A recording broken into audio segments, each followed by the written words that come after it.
Houston and the surrounding region. This is a land of opportunity and can-do spirit. Our region is the kind of place where big ideas typically become larger-than-life realities.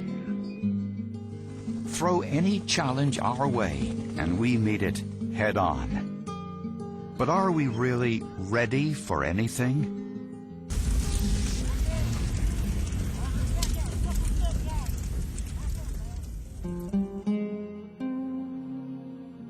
He ran back into the house to save us, but we were already outside. If only we had agreed on a plan ahead of time, he might still be alive. The water rose so fast. We were so scared. The Houston region is home to more than 6 million people, with the majority living about 40 feet above sea level in a major hurricane landing zone. Since 1851, more than 60 hurricanes have struck the Texas Gulf Coast, nearly 1/3 of them making landfall as a Category 3 or greater. And the Galveston hurricane of 1900 still ranks as the deadliest storm in U.S. history, killing more than 8,000 people. More recently, Hurricane Ike devastated the Gulf Coast in 2008 along a path very similar to that of the Galveston hurricane. While Ike's death toll was relatively small, the property damage totaled about $32 billion, making Ike the third costliest Atlantic hurricane in U.S. history. Even when the hurricane season misses us, we run the risk of being engulfed by violent storms, tornadoes, or devastating flooding. No one who lived here in 2001 is likely to forget Tropical Storm Allison, which remains the costliest tropical storm in U.S. history, causing more than $5 billion worth of damage to the Houston region. Our disaster threats don't stop with destructive weather. Houston is known as the energy capital of the world, a great honor, but one that makes us vulnerable to chemical spills, plant explosions, and other industrial accidents. Vast numbers of pipelines extend in all directions of the region, carrying flammable fluids under our neighborhoods. And hazardous cargo barrels down our freeways every day, around the clock. In addition, more than 50 million passengers are served by our 3 airport system every year. And we run one of the nation's busiest international shipping ports. Our major corporations produce trillions of dollars in annual sales. We are one of the nation's largest centers for world trade. Our size and concentration of industry makes us a prime target for terrorist attacks, just like any other major U.S. city.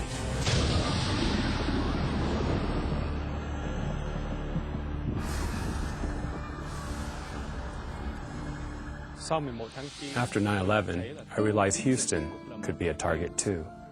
We were in a tall Houston downtown building, and I remember evacuating that day. It seemed like a bad dream. How could this be happening? On American soil, 9/11 opened everyone's eyes to the fact Houston is in danger too. No one likes to think about disasters, but they can happen here just like in every other part of the world. The question is, are you prepared to survive them? Your best chance for safety and survival from any disaster is for you and your family to be ready long before a disaster ever hits. And the best way to be prepared is to do these 3 steps. Make a plan. Build a kit. Stay informed. Doing these 3 steps can help save your life and the lives of others. But remember, disaster can strike at any moment, so you should take these 3 steps right now, beginning with making a plan. A good disaster preparedness plan gets you ready for just about anything, from an unexpected explosion to an event that you can see coming for days in advance, such as a hurricane. A plan helps to organize what is absolutely essential to the well-being, safety, and survival of your loved ones, pets, and yourself in the event of an emergency.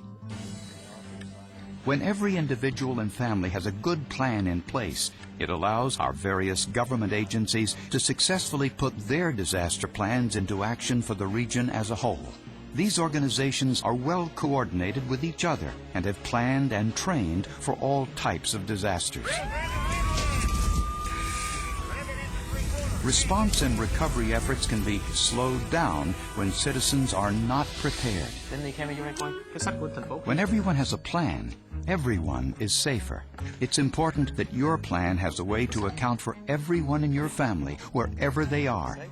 In case your home is affected by the disaster, designate a meeting place away from home where your family will automatically gather. A park, a neighbor's yard, anywhere that is easy to get to and easy to remember. Also, choose a backup location farther away, even in another town, in case the devastation in our area is widespread. It's possible that cell phone service won't be working, and phone lines could be down or overloaded during a disaster, keeping you from making contact. But having a designated meeting location is something everyone can rely on. I couldn't get to the school to pick up my daughter. Couldn't get through on the landlines, and my cell phone was dead. It was a horrible feeling not being able to reach my family. When planning, write a list of all important phone numbers you might need, such as your hospital and your children's schools. Your phone list should also include one out-of-town contact person that everyone in your family should be instructed to check in with in case of emergency. Houston 911, do you need the police, the fire, And remember, ambulance? calling 911 is the best way to summon the authorities if you need help.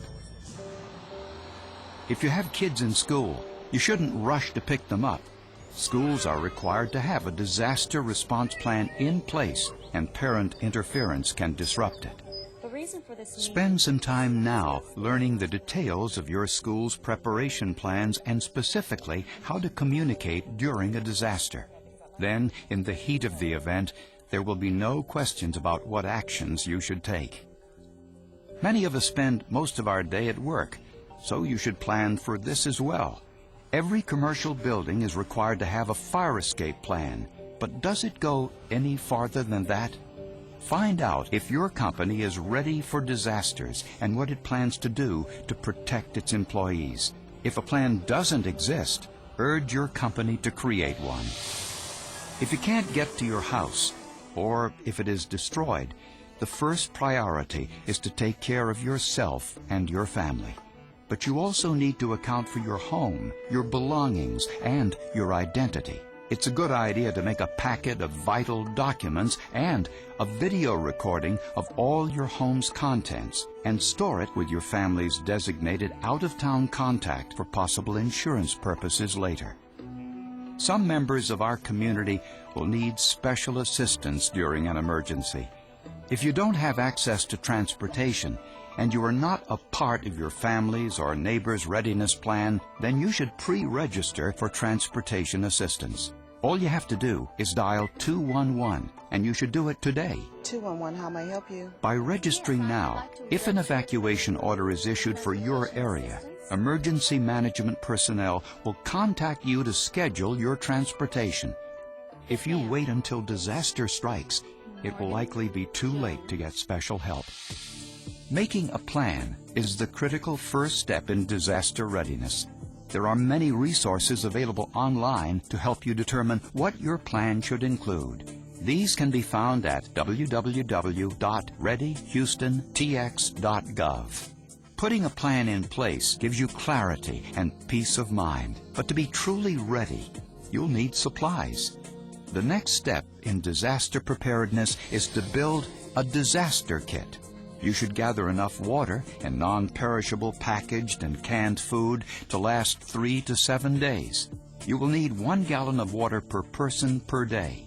Beyond food and water, several other items should be in your kit, including medications, toiletries, a manual can opener, bug repellent, sunscreen, radio, flashlight, batteries, and extra clothes. You should build a kit for every person in your family. You also need to build a kit for every pet, which should include their food and water, medications, pet carrier, leash, a recent photo, and immunization records in case the pet needs to gain access to a shelter. Keep your disaster kits in an easily accessible place in your home and make sure all family members know where it is. Of course, you may not be home when a disaster hits, so it's also important to have a portable disaster kit to help you be prepared for anything, no matter where you are. You need to pack kits for your car and workplace so you're ready at all times.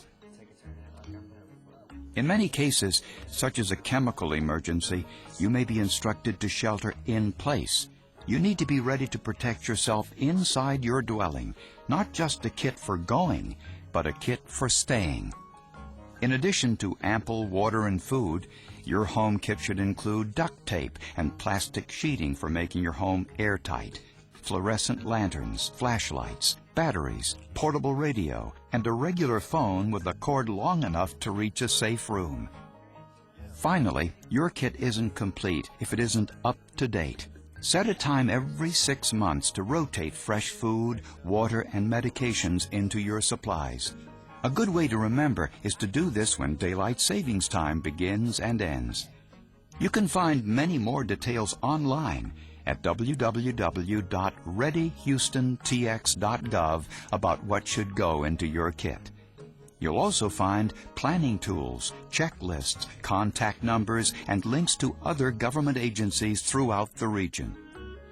Authorities in your area already have a plan in place for an emergency, but the success of their plan depends on you.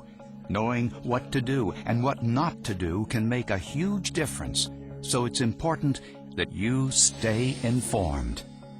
Your best source for information during a disaster will be News Radio 740, KTRH 740 AM. This is the Houston area's primary emergency alert station. In the event of an emergency, listen and wait for authorities to give specific instructions on what to do. Following these instructions will be the best course of action you can possibly take. During a disaster, emergency response personnel have a lot to deal with in a short time. They can do their jobs much more effectively if emergency channels and roadways are clear.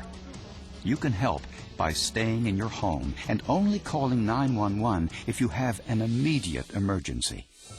As we saw with Hurricane Rita, evacuating an area this large and populated is extremely difficult without a coordinated and cooperative effort from all citizens.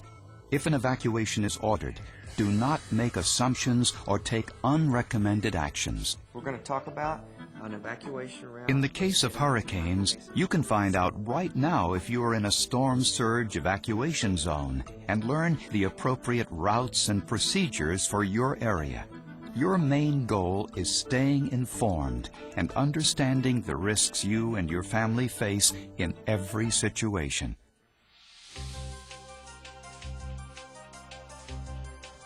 I can't say enough about having a plan. It gave me peace of mind just knowing that we were ready. Having our supply kit ready made a huge difference.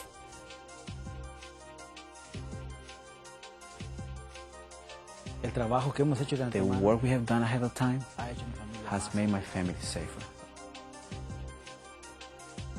Make a plan. Build a kit. Stay informed. Are you ready?